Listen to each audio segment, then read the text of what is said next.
American ആക്രമണത്തെ ഐക്യരാഷ്ട്രസഭ കുറ്റപ്പെടുത്തിയെന്ന വാർത്ത വരുന്നുണ്ട്. അറബ് രാജ്യവും കുറ്റപ്പെടുത്തി.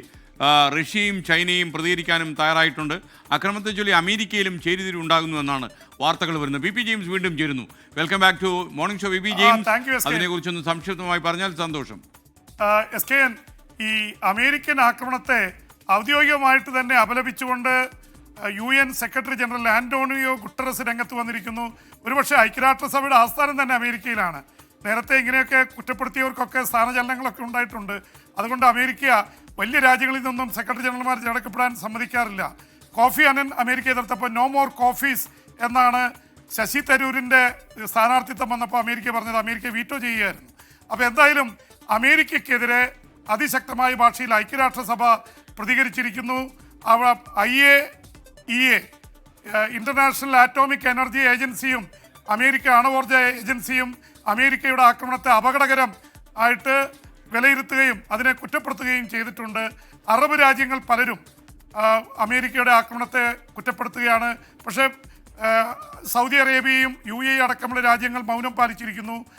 ലോക രാജ്യങ്ങൾക്കിടയിൽ വല്ലാത്ത ഞെട്ടലാണ് ഉണ്ടായിരിക്കുന്നത്. ഏത് തരത്തിലേക്കായിരിക്കും ഇത് സ്പൈറൽ ചെയ്ത് വരുന്നത്? പ്രത്യേകിച്ച് തീവ്രവാദി സംഘടനകൾ ഒരുപക്ഷെ അമേരിക്കയുടെ ആസ്ഥാനങ്ങൾക്ക് മേൽ, എംബസികൾക്ക് മേൽ ആക്രമിക്കാൻ സാധ്യതയുണ്ടെന്നുള്ള ഇൻ്റലിജൻസ് റിപ്പോർട്ട് വന്നിട്ടുണ്ട്. അതുകൊണ്ട് തന്നെ അമേരിക്കയുടെ എല്ലാ എംബസികൾക്കും മേലെ കാവൽ ശക്തമാക്കിയിട്ടുണ്ട്. അതുപോലെ തന്നെ അറബിക്കടലിലും ചെങ്കടലിലും അമേരിക്കയുടെ നാവൽ ഫ്ലീറ്റുകൾക്ക് നേരെ ആക്രമണം ഉണ്ടാകുന്നു എന്നതിനെ തുടർന്ന് അവിടെയും വലിയ രീതിയിലുള്ള സുരക്ഷാ സംവിധാനങ്ങൾ ഒരുക്കുന്നുവെന്നാണ് നമുക്ക് മനസ്സിലാവുന്നത്. എന്തായാലും ഇറാൻ വലിയ പ്രതികാരദാഹത്തിലാണ്. അതുകൊണ്ട് ബഹ്റിനിലെ നാവൽ ഫ്ലീറ്റിന് നേരെ ആദ്യ ആക്രമണം നടക്കുമെന്നാണ് ഇറാൻ്റെ ഭാഗത്ത് നിന്ന് വന്നിരിക്കുന്ന പ്രതികരണം. കഴിഞ്ഞ തവണ സൊലൈമാനിയെ ആക്രമിച്ച് ഇറാഖിൽ കൊലപ്പെടുത്തിയപ്പോൾ ഇറാഖിലെ അമേരിക്കൻ സേനാ താവളത്തിന് നേരെയാണ് ആക്രമണം നടന്നത്. അവിടെ യുദ്ധക്കപ്പലിന് കേടുപാടുകൾ പറ്റി, നിരവധി പേർക്ക് അപകടം പറ്റി, ചിലർ കൊല്ലപ്പെട്ടു. അപ്പോൾ ആ രീതിയിൽ ഇറാൻ്റെ ഒരു തിരിച്ചടി വരുന്നുണ്ട് എന്നുള്ളത് വ്യക്തമാണ്. അമേരിക്കയും നോക്കിയിരിക്കില്ല. അമേരിക്ക പറഞ്ഞിരിക്കുന്നത് അങ്ങനെ അടിച്ചാൽ ഇനി ഇതിനേക്കാൾ തീവ്രമായിട്ട് മറ്റ് ആണവ കേന്ദ്രങ്ങൾ കൂടി ആക്രമിക്കുമെന്നാണ് പറഞ്ഞിരിക്കുന്നത്. എന്തായാലും ലോകമെല്ലാം നടുക്കത്തിലാണ്.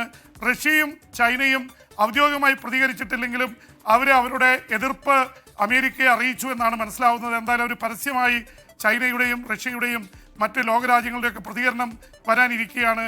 ഇന്ത്യ ഇക്കാര്യത്തിൽ വ്യക്തമായിട്ടുള്ള നിലപാടെടുത്തിട്ടില്ല. ഇന്ത്യയെ സംബന്ധിച്ചിടത്തോളം ഇറാൻ ഒരു ഭാഗത്ത് ഇന്ത്യയുടെ അടുത്ത സുഹൃത്താണ്. ചാബഹാർ പോർട്ട് അടക്കമുള്ളതൊക്കെ ഇന്ത്യയുമായി ചേർന്നുകൊണ്ടാണ് അവിടെ വികസന പ്രവർത്തനങ്ങൾ നടക്കുന്നത്. Thank you. പി ജെയിംസ് ആണ് വിവരങ്ങൾ നൽകിയത്.